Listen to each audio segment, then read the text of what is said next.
Has it ever happened that somebody has thrown a stone on the drone and then it fell? Has ever any of your drones got stolen?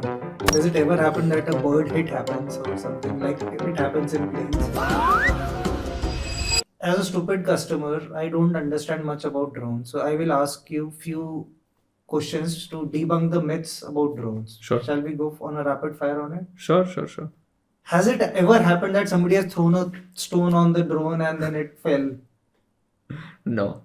Never. It has never ever happened, and it's very difficult to do unless you are Neeraj Chopra, Oh. right? So you need to be a good javelin thrower to hit at that altitude. Many a times you don't even realize that the drone is flying over your head Oh. because it's so silent, Oh, it's silent. Okay. right? So and it's flying at 120 meters, so it's like way above. The second thing is, has ever any of your drones got stolen? Never. We don't land on the other side.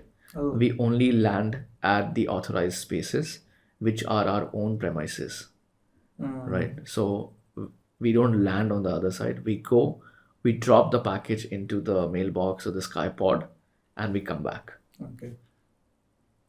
The third, okay, does it require an internet connection कि मतलब the internet connection went off and you lost the drone कहीं मतलब it?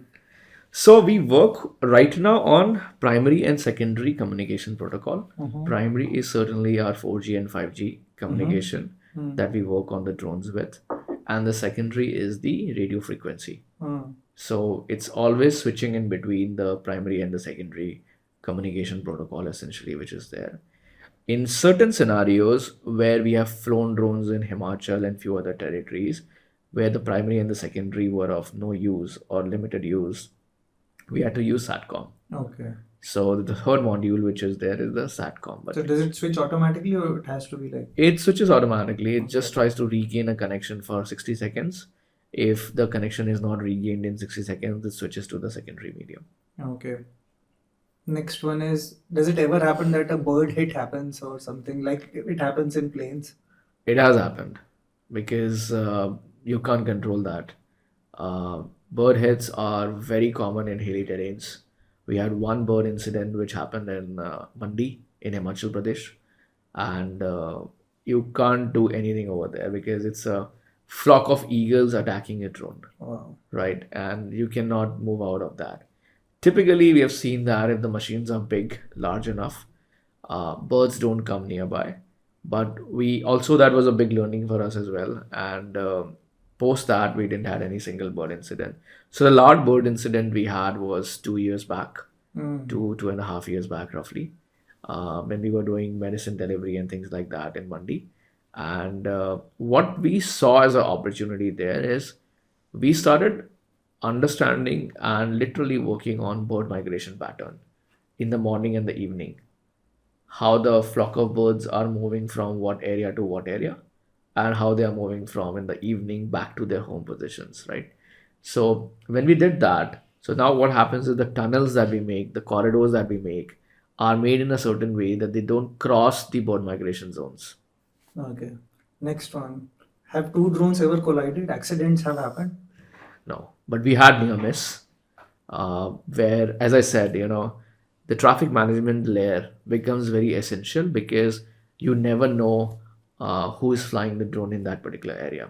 Yeah. There are a lot of illegal, unauthorized access to the airspace which happens today because even the government doesn't have a mechanism to figure out who is flying where, right? So it happened with us that our drone was flying in the corridor and suddenly it encounters a DJI drone flying in the same area. Wow. And the DJI drone was unauthorized drone. Was somebody just took it off for fun to capture some aerial imaging, and it came on the way.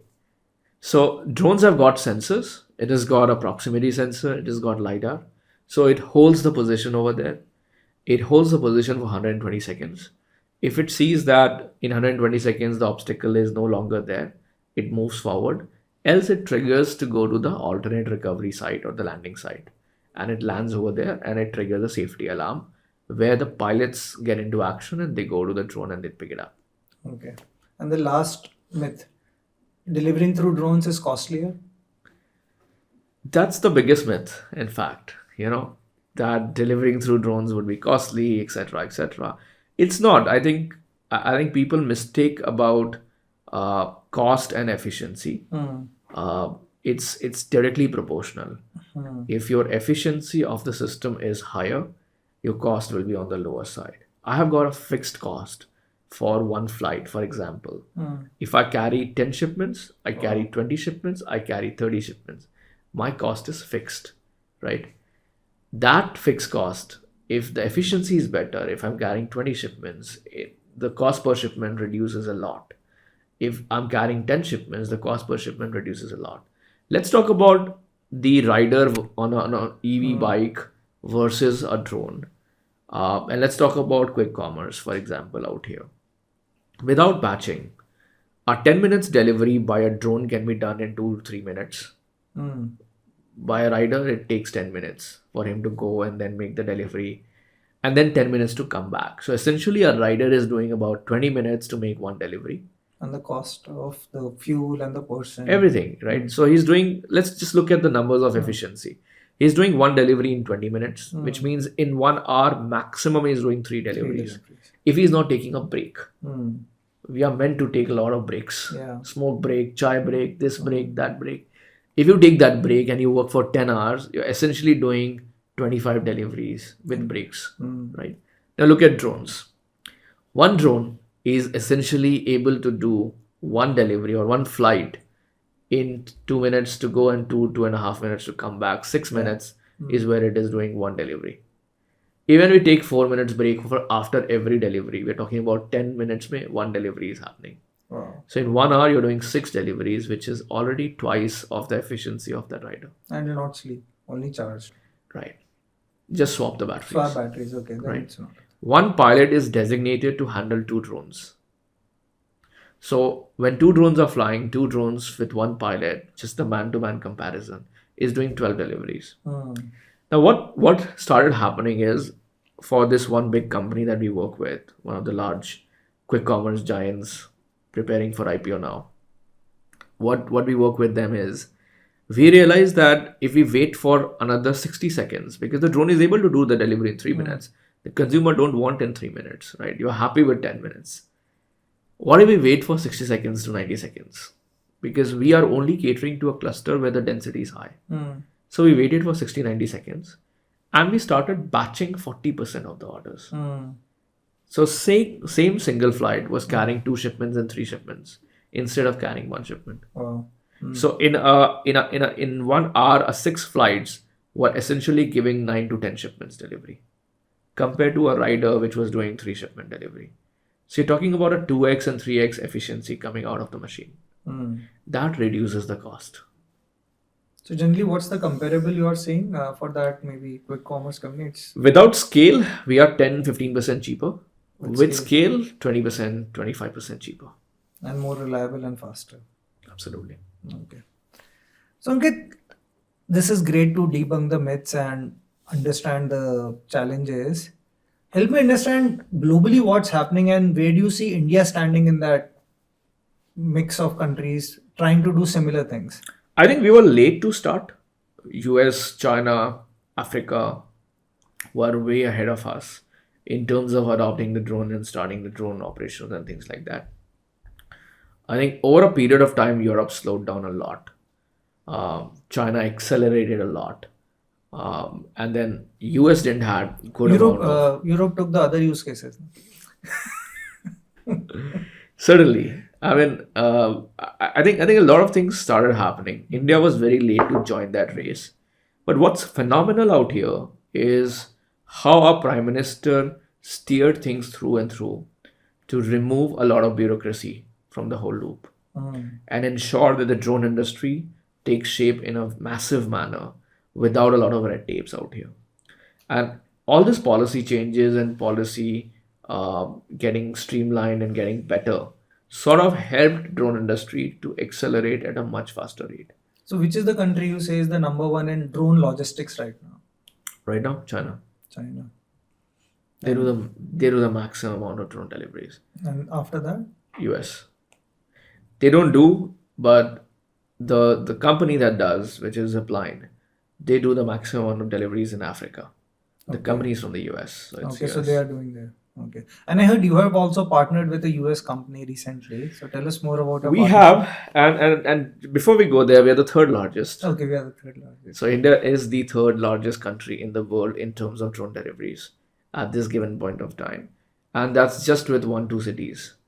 Imagine And how many companies are working in this area? just us. Oh, And imagine once we go to, say, 20 cities, 25 cities, the amount of things that we can do out here. So I think from an opportunity perspective, India is geared for becoming the largest in the entire world in right now terms you're of drone setting up delivery. the playbook. Yep. Now's the time for us to go down there and work out things. So you're asking about the partnership. So we partner with Arrive AI. Arrive AI is an American Nasdaq listed company. What we realized is we went and we created our own set of Skypods, which we have good in numbers and we have been deploying and doing things. We also realized that as the number of orders and the variety of orders, different kind of things we start delivering, we will require to go into a multi-compartment units. What do you mean by that? So today I have one worker Mm. who is going and taking out the package. When I'm working with quick commerce, when I'm going to work in the future with food, there will be different amount of workers. They will be not mine. They will be of the brand itself. Right? So one worker for say Blinkit, for Zepto, for XYZ companies, etc. We'll have different kind of workers which will be there. And we want to make it as a platform, not own the last piece of it. So what happens over there is that the worker comes, he puts in the OTP, only that box or shipment is given from the box which he's supposed to pick it up. So how's the partnership shaping for you? Like what do you get and what do they get? So with Arrive AI and Autonomy, we all three form to be a part of NVIDIA Inception program. Okay. Right. That's NVIDIA for startups essentially. What we are looking at gaining out here is building up an infrastructure where things can become more on the human-less delivery front. So that's the collaboration all about. That we build the drones, we build the airspace mechanisms to access it. We got the infra and everything which is built in. We have to set up the arrive points, which are the mailboxes, which are smart, GPU driven, can get connected automatically to the rovers, and we sync everything together. So drones are synced to the arrive points. The arrive point is synced to the rovers. Rover is synced with back again with our own UTM systems. So this all thing works in one proposition, which goes as a solution to tech parks. Okay. Essentially. And the two companies you mentioned besides NVIDIA, are they a competition to you or are they building different aspects of the ecosystem?